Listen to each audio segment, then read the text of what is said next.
le bien des êtres humains, pour le bien-être des femmes et des hommes vivant en société, et pour la pérennité de la société politique, à l'art et à la manière de gérer. L'art et la manière de gérer. Je vais m'étendre un peu là-dessus. L'art de gérer. Il ne s'agit pas d'une gestion administrative. Il s'agit d'une gestion décisionnelle au sens politique du terme. C'est-à-dire le fait de faire des choix. Le fait de dire que cette bouteille d'eau minérale, en présence de tant d'attentes, de prétentions, de tant d'expressions de besoins, qu'il est nécessaire de distribuer, en tout cas de rendre à l'humanité, à la société politique et aux membres de notre famille politique, cette bouteille d'eau minérale, conduira nécessairement à celle et à celui qui va prendre cette décision d'envisager des critères et des conditions. De dire, par exemple, que seuls celles et ceux parmi nous qui ont moins de 18 ans, parce qu'ils sont des enfants, auront accès à cette bouteille. Que peut-être celles et ceux qui ont plus de 70 ans, parce qu'ils sont nos pères, nos mères, auront accès à cette bouteille. C'est-à-dire, il ne procédera pas discrimination. Il procédera nécessairement par discrimination, par choix. Et ça, c'est le second sens de la gouvernance. Gouverner, c'est discriminer, c'est exclure, parce que c'est choisi. C'est exclure, parce que c'est choisi. En ayant en considération le service de l'homme, la dimension humaine de la gouvernance. En ayant en considération et en esprit la pérennité et la pérennisation de la société. C'est-à-dire en pensant à aujourd'hui, mais aussi à demain. Ce qui nous conduira encore avec cette bouteille d'eau minérale, sachant que dans la salle, il y a des femmes qui ont déjà conçu, qui sont en état de gestation, et que demain, nous devions faire en sorte que cette bouteille d'eau minérale, nous puissions la répartir pour nous qui sommes présents, mais aussi pour celles et ceux à venir.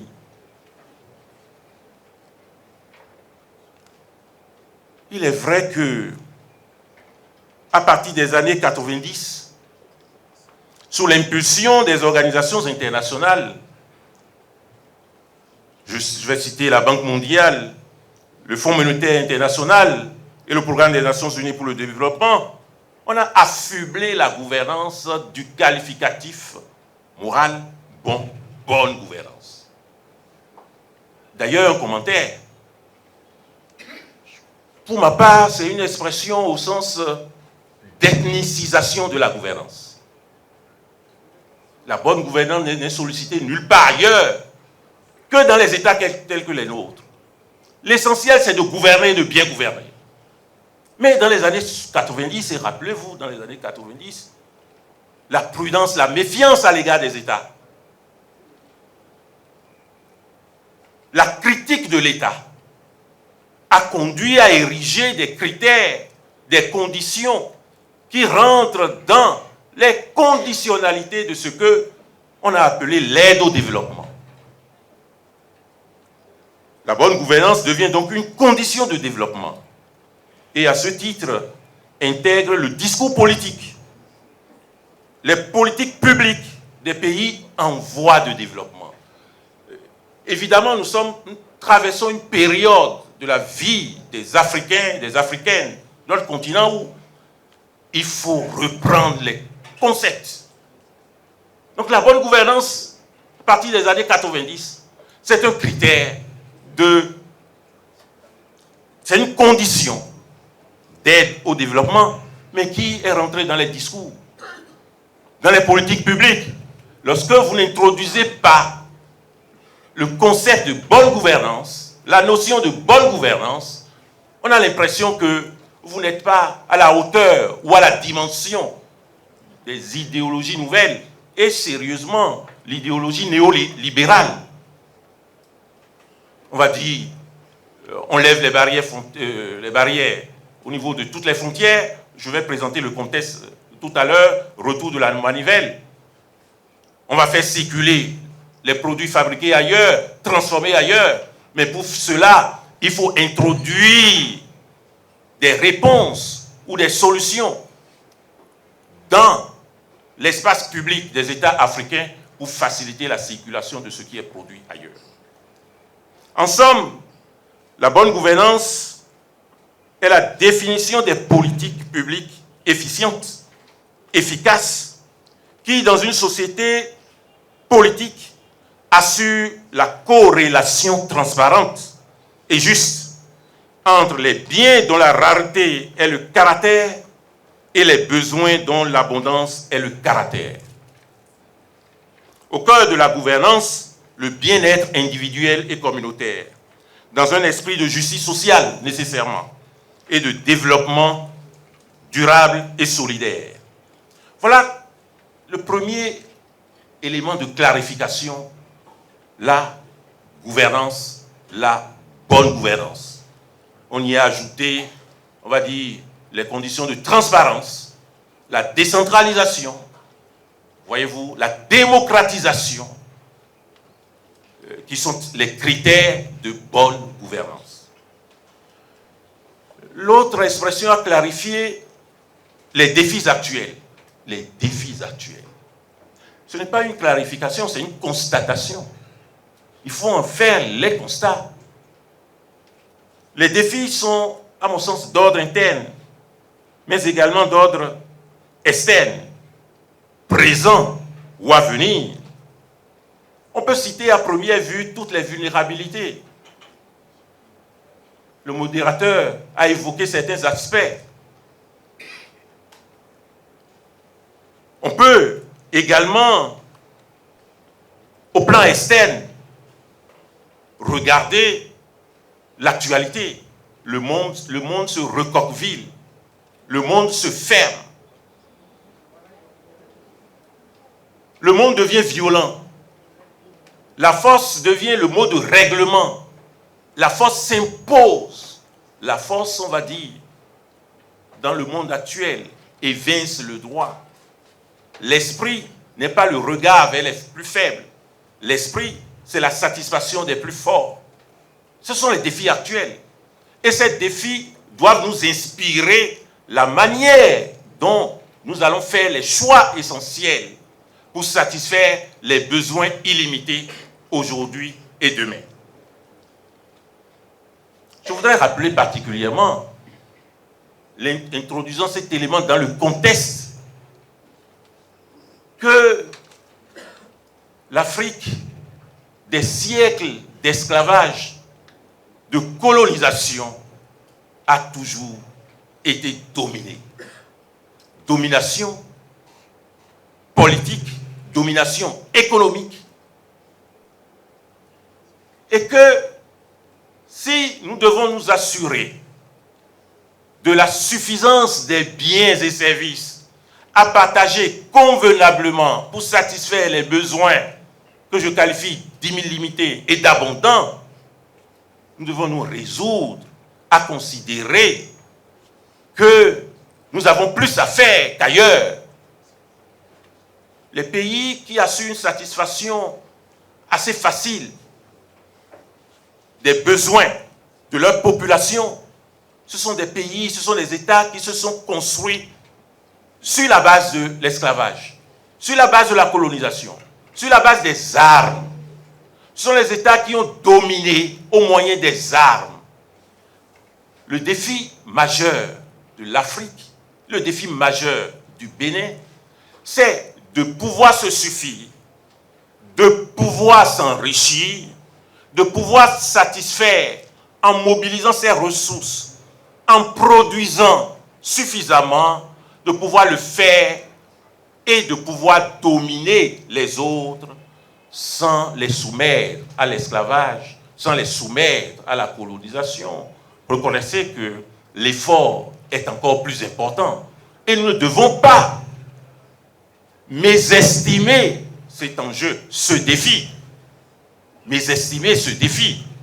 Là où il est facile, ailleurs, d'avoir 20 bouteilles d'eau minérale, au moyen de l'exploitation des eaux, il est difficile pour nous d'avoir ces 20 bouteilles d'eau minérale parce que nous devons construire par nous-mêmes, produire par nous-mêmes, transformer par nous-mêmes et assurer cette gouvernance au moyen des critères qui ne sont pas ceux d'ailleurs. Alors la question,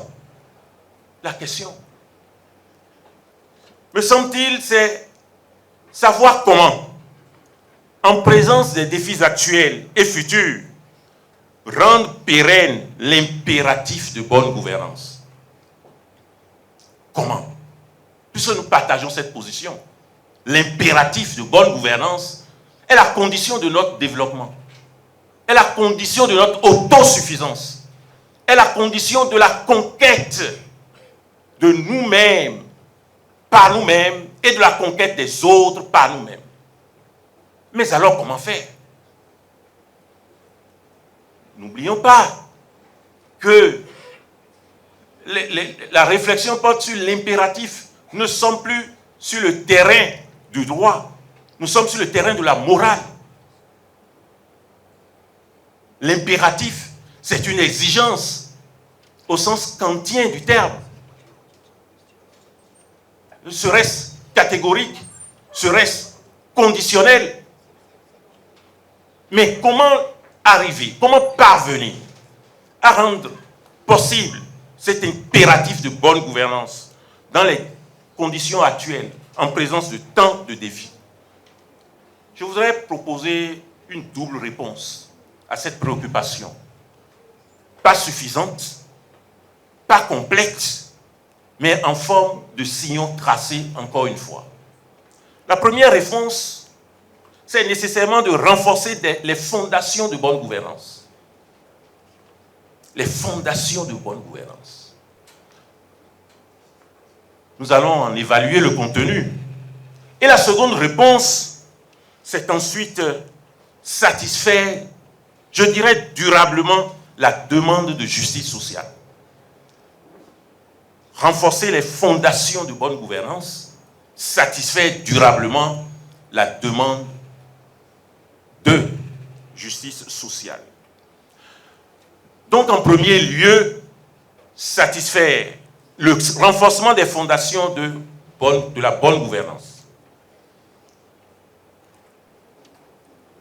Bien évidemment, allez-vous me dire, la fondation, c'est ce sur quoi on construit.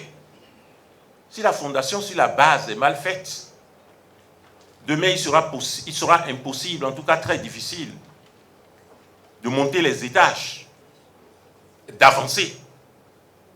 Si la fondation est mal posée, si la fondation est posée sans aucun souci d'anticipation, sans aucune rigueur, la satisfaction des besoins sera d'autant plus difficile. Alors comment renforcer cette fondation? De quelle fondation s'agit-il? Premièrement, à mon sens, il s'agit de la fondation politique. Et donc, j'évoquerai le renforcement de la fondation politique. Et puis, la seconde condition, il s'agit du renforcement de la fondation économique. Sur le renforcement de la fondation politique, tout est politique. Tout est politique. Et la meilleure manière d'envisager la politique, de construire l'animation de la vie publique, de sélectionner les acteurs politiques, de cette manière dépend la qualité des choix pour faire le lien entre la rareté des biens et services et l'abondance des besoins. Il n'y a rien dans la société des hommes et des femmes qui ne soit pas politique. J'ouvre une parenthèse. Celles et ceux qui disent qu'ils ne sont pas politiques, je ne dirais pas qu'ils glissent sur la vérité. Tout est politique. Le fait pour chacun de nous retrouver ici, c'est un choix que nous avons fait. Et ce choix a exclu d'autres possibilités. Et par le fait même que ce choix ait exclu d'autres possibilités, d'aller ailleurs, de répondre ailleurs, c'est un choix politique. Le fait d'être dans cette salle, que l'organisation de la société nous ait permis d'avoir cette enceinte, d'y faire des conférences et d'autres choses encore, ce fait est de nature politique. Je vais faire une conclusion provisoire avant de développer les idées dans ce sens. Si on choisit mal les dirigeants, les choix seront mal faits et peut-être nous n'aurions pas cette salle et peut-être demain nous n'aurions plus cette salle. Je vais encore préciser. Le fait pour nos milliers d'enfants d'espérer aller à l'examen du certificat d'études primaires en juin prochain, au BPC et au baccalauréat, c'est un fait politique, c'est un choix politique parce que toutes ces décisions se prendront par des arrêtés. A contrario, si nous prenons mal des décisions, nous aurions pu choisir des élites politiques qui décident, pourquoi pas de supprimer le CPE, mais la suppression peut être admise, pertinente, légitime, si elle concourt à l'épanouissement de notre population. Mais je le prends au sens littéral. Pourquoi pas empêcher les enfants d'aller au CPE, au BPC, etc. Tous ces choix sont des choix politiques. De sorte que, dans le renforcement de la fondation politique, quel est l'objectif? L'objectif, c'est la qualité et la pertinence des choix politiques. La qualité et la pertinence des choix politiques. Pour atteindre la bonne gouvernance. La gouvernance est une action. Et cette action doit être une action de qualité. Les choix, les critères, les conditions doivent être conçus, identifiés et mis en œuvre avec la qualité démocratique et la qualité en termes d'expérience, en termes de compétences. Mais quel est le moyen alors pour y parvenir? À mon sens, c'est la qualité du cadre, des procédés et la qualité du personnel politique. Aucun État n'aboutit à la gouvernance de qualité si le cadre politique n'est pas un cadre de qualité. Si le choix du personnel politique ne se fait pas avec la qualité requise. Si les procédés politiques ne sont pas identifiés avec ce souci de qualité. Et évidemment, je vous ai dit que j'interviens en mes multiples qualités. C'est la raison pour laquelle la réforme du système partisan a été faite. La réforme du système partisan a pour fondement, mais aussi pour finalité, la qualité de la gouvernance. En ce que, évidemment, elle nous conduit, et on l'observe déjà, cette réforme, ce résultat, elle nous conduit patiemment à avoir une classe politique dans des catégories bien identifiées, à réduire l'espace des interlocuteurs, à forcer, je veux dire, à conduire les interlocuteurs dans ces espaces-là, à avoir plus de soucis de la population, des besoins de la population, à avoir plus d'exigences, parce que la population est exigeante. Cela n'est pas souligné souvent. La réforme du système partisan et toutes les réformes qui ont suivi, notamment ce qui concerne le code électoral, c'est le chemin qui nous conduit à l'unité nationale. C'est le chemin qui nous conduit, nous politiques, à nous soucier de l'intérêt de chaque membre de notre société, où il se trouve, où il se trouverait. Je vais vous donner un exemple. Antérieurement, il est possible de réunir quelques suffrages, soit au nord du pays, soit au sud, soit au centre, soit à l'est, et de prétendre incarner la nation en étant député. Aujourd'hui, il n'est pas possible de le faire. Il faut avoir un minimum de suffrage. On parle souvent de 20%. Mais quelle est la finalité de ces 20%?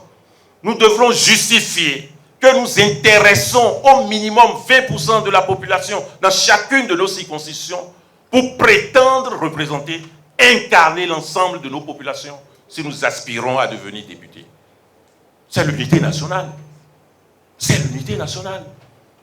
Il ne me revient plus aujourd'hui de me contenter de mon périmètre de confort linguistique, ethnique, religieuse et aspirer, représenter la nation. Mais ce faisant, c'est avoir le souci des préoccupations, des prétentions de chaque concitoyen. Moi, je suis les débats qui ont cours. Je pense que nos enfants vont exiger des politiques de réunir la condition de 20% au niveau des communes. Parce que nous aurons suffisamment démontré que si un parti politique ne s'intéresse pas aux 77 communes, à tous les arrondissements, à toutes les villes, à tous les villages, les 5500 et 300 et quelques villages, il sera difficile d'espérer à une échéance nouvelle avoir les suffrages raisonnables. C'est une exigence de bonne gouvernance. C'est la prévention de la mauvaise gouvernance. C'est la prévention de la mauvaise gouvernance dans le sens où, si cela n'était pas fait, les choix politiques vont être favorables à celles et ceux qui permettent à un parti politique d'avoir la totalité des députés ou la majorité des députés. L'être humain est un être de proximité. Il est un être avant d'être humain. La grégarité qui concourt à la proximité. Si le Koufo me donne tous les députés, les choix politiques, compte tenu de ce rapport de proximité, seront favorables au Koufo. Et alors, qu'adviendrait-il de la Donga? Qu'adviendrait-il de l'Atakora? Le législateur nous impose, par cette réforme, par l'amélioration du cadre politique, de nous extraire de notre grégarité, de devenir plus humain qu'être, plus humain politique qu'être animal politique par nature, et de faire donc d'un préalable à la solidarité sociale, la solidarité politique qui donne à l'homme et à la femme politique, aux partis politiques, de s'intéresser à tout le monde. Et donc il faut améliorer le cadre politique, il faut réformer. Il faut réformer dans le sens de l'unité, dans le sens de l'efficacité, dans le sens de la compétence des élus, des dirigeants qui seront amenés à faire le choix dans des critères qui permettront de répartir cette seule bouteille d'eau minérale à l'ensemble de la population.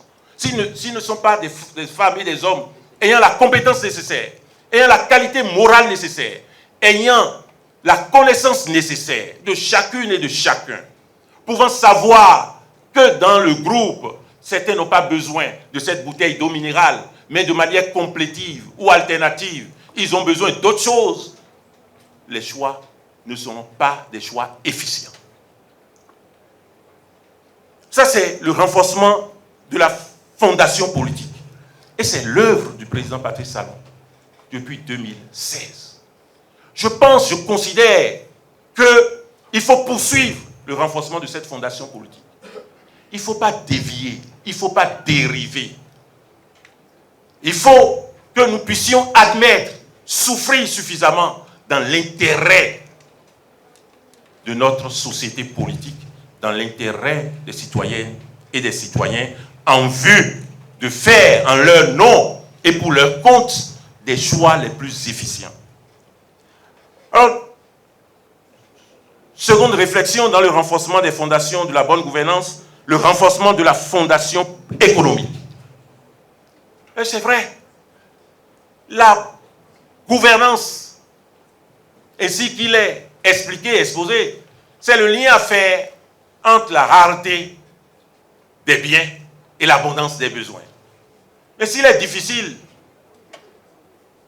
d'atteler la rareté des biens avec l'abondance des besoins, encore faut-il que les biens existent, que les biens existent suffisamment, que les biens soient produits, de qualité, dans la qualité requise, admise, qu'on puisse d'abord mobiliser les ressources internes, qu'on puisse faire en sorte de dépendre moins de l'étranger, qu'on puisse faire en sorte que les choix, en dépit de toutes les atteintes extérieures, en dépit de la violence extérieure, en dépit de la force, en dépit de cet esprit de domination qui est humain des autres nations, eh bien, qu'on puisse davantage avoir de bouteilles d'eau minérale. Il faut la produire, cette bouteille d'eau minérale, cette eau. Il faut la produire en quantité. Et surtout, mobiliser les moyens, mobiliser les ressources pour cela. La dimension économique a son objectif aussi, c'est assurer la résilience économique. L'on ne peut pas atteindre la bonne gouvernance si l'on n'assure pas cette résilience économique, si l'on ne renforce pas ces perspectives économiques. Et moi, je suis admiratif de notre capacité aujourd'hui à mobiliser les ressources humaines. Tous les chiffres vont dans ce sens. En 2024, les ressources fiscales ont connu une augmentation de 22,03%. Ça a un sens. C'est-à-dire que nous arrivons à mobiliser beaucoup plus les ressources fiscales que les ressources douanières. C'est la tendance qui est renversée. Avant, nous mobilisions plus les ressources douanières que les ressources fiscales. Il faut peut-être expliquer ça en termes simples. Les ressources douanières, c'est ce qui passe par la douane. Ce qui passe par la douane, c'est ce qui est fabriqué à l'étranger, sur lequel nous prélevons des taxes. C'est-à-dire que si nous avons l'habitude d'avoir de l'étranger beaucoup de véhicules, ceux qui fabriquent les véhicules, s'ils arrêtent de fabriquer, nos ressources tombent. Si nous avons pour habitude d'avoir, par la chaîne douanière,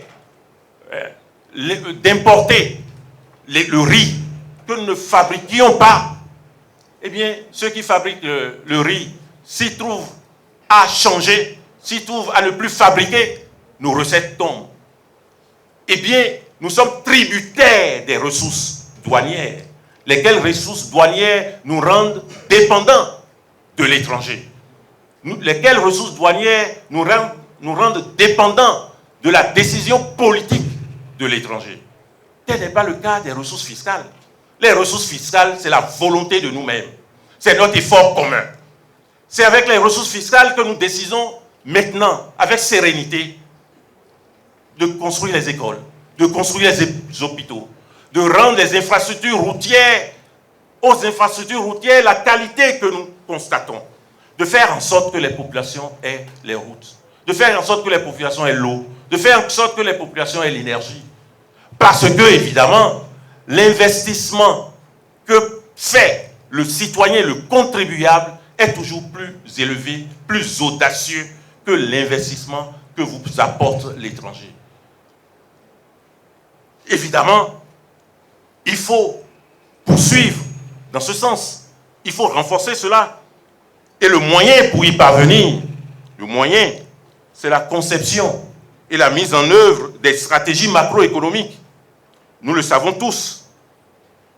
Poursuivre durablement la conquête de l'indépendance énergétique, l'accès universel à l'eau potable, accentuer et étendre la mise en place des structures, des infrastructures, je dirais, en matière de santé, les infrastructures routières et toutes les autres infrastructures.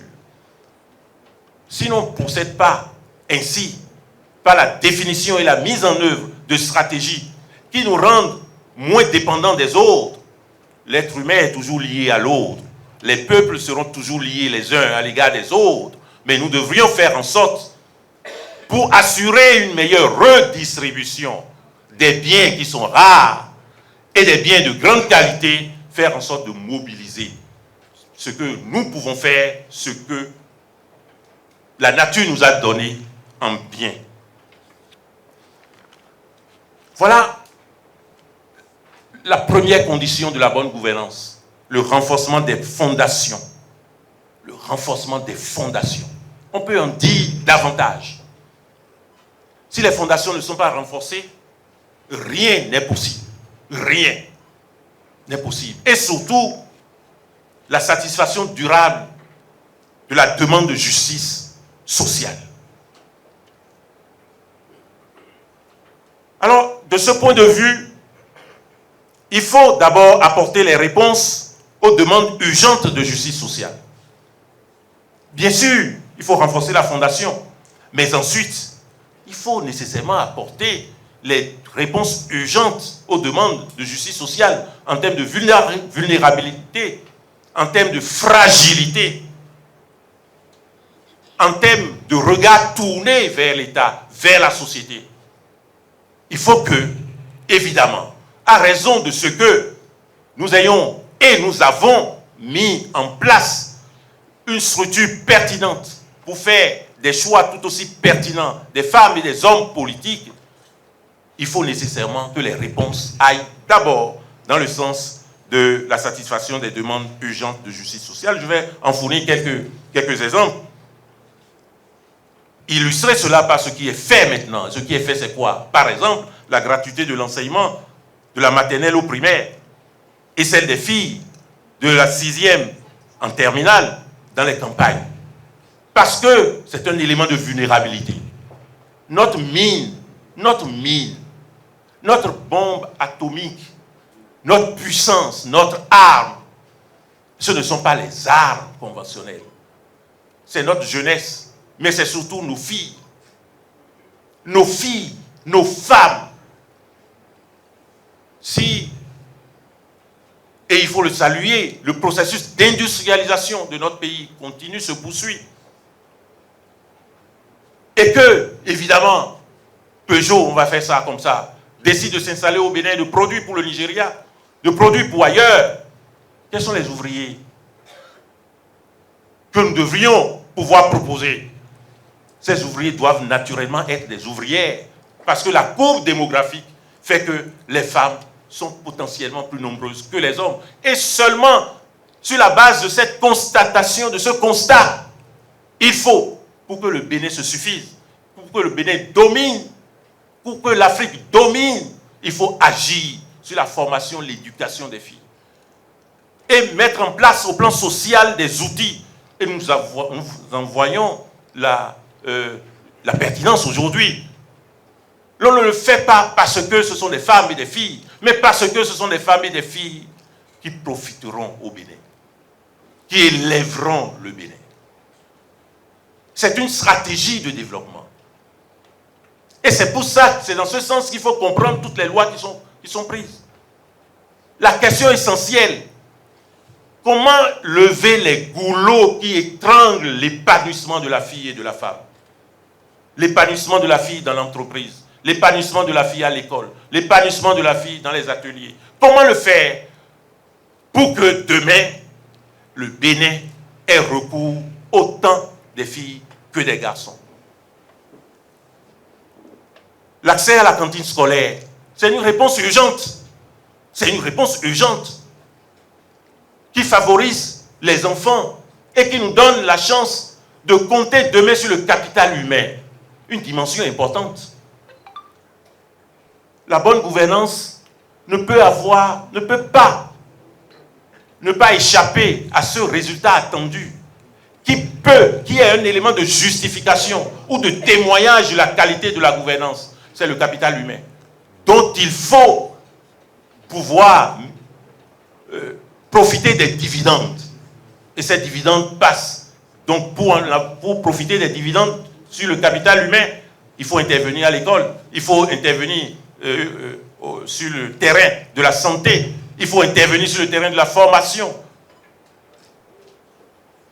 Bien entendu, réponse urgente de justice sociale, l'insertion des jeunes diplômés.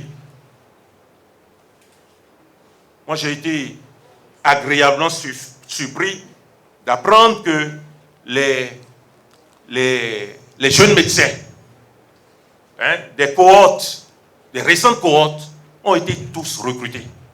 En tout cas, insérés professionnellement par l'État. Mais on le fait pourquoi? On ne le fait pas parce que c'est leur profit individuel. On le fait parce que c'est un levier important pour accroître les dividendes humains, pour faire en sorte que nos enfants soient en bonne santé, pour faire en sorte que nous-mêmes puissions être en bonne santé, pour faire en sorte que, de ce point de vue, le Bénin soit moins dépendant des autres États. Et puis, pourquoi oublier les logements sociaux? C'est un début. C'est un début. Les logements sont sociaux. Évidemment, parce que la demande sociale est forte de ce point de vue. Et c'est une option à enrichir. C'est une option à poursuivre. Alors donc, les réponses aux demandes urgentes de justice sociale. Ensuite, les réponses à la demande constante de justice sociale. Demande constante de justice sociale. 2 mots à ce sujet avant de conclure. Premièrement, et je l'ai évoqué tantôt, poursuivre l'action sur le renforcement du capital humain. C'est nécessaire. Le Bénin a des ressources, comme les autres États. Nous avons la chance d'en découvrir très peu maintenant. Nous avons l'espérance de les découvrir davantage demain. Mais le Bénin a une vraie chance. Ce sont les hommes et les femmes. Et c'est sur ça qu'il faut que nous puissions compter. Et c'est sur ça que on peut compter les États que nous regardons aujourd'hui, qui inspirent et dont nous pouvons raisonnablement considérer que l'expérience de ce point de vue est favorable. Le capital humain, il faut l'enrichir. L'éducation, la santé, le sport, la culture. Et puis deuxièmement, poursuivre l'action sur l'amélioration de l'environnement des entreprises et du travail. Il faut nécessairement enrichir l'environnement des entreprises, l'environnement du travail, rendre possible l'éclosion des entreprises. Quand on dit tout cela, on doit, en conclusion, dire 2 ou 3 choses. Premièrement, la bonne gouvernance est un impératif conditionnel. C'est un impératif, mais assorti de conditions. Assorti de conditions et de conditions responsables. Respondere. De conditions qui nous amènent à répondre des limites, des vulnérabilités, parce que nous les aurions traitées, de la solidité de notre société, du rayonnement de notre pays, du bien-être de nos populations. Et deuxièmement, pour tout cela, accentuer la lutte contre toutes les formes de corruption. Toutes les formes de corruption. Évidemment, l'être humain, à partir du moment où il a commencé par crier, sorti du ventre de sa femme, on l'a fait taire en mettant quelques morceaux de sucre sur ses lèvres et du sel. Et puis depuis, nous avons pris goût à la vie. La société corrompt. Mais bien entendu, dans l'espace public, pour les choix publics, tendus vers le développement de notre nation, la corruption et la lutte qui a été engagée, là aussi depuis 2016, contre la corruption et pour la justice, c'est une lutte salutaire. Il ne faut pas reculer là-dessus. Il ne faut pas reculer là-dessus. Alors encore une fois, je vais dire comme ces 2 idées auxquelles on reconnaît celles de ceux qui ont fait le collège au pied, aura à être laborat, prie et travaille. Nous devons prier, c'est vrai, mais nous devons travailler. Il n'y a pas de gouvernance de qualité sans travail. Il n'y a pas de gouvernance de qualité sans exigence. Il n'y a pas de gouvernance de qualité sans choix difficiles. Qui ne fait pas des choix difficiles ne gère absolument rien. Ou gère avec des intentions qui ne sont pas celles de l'intérêt général. Il faut gérer. Il faut que nous puissions davantage nous mettre au travail. Et je dirais, sans offenser la foi qui est nôtre, que l'évangile le plus important qui devrait être celui des Béninoises et des Béninois et de tous les Africains, c'est l'évangile du travail. Je vous remercie.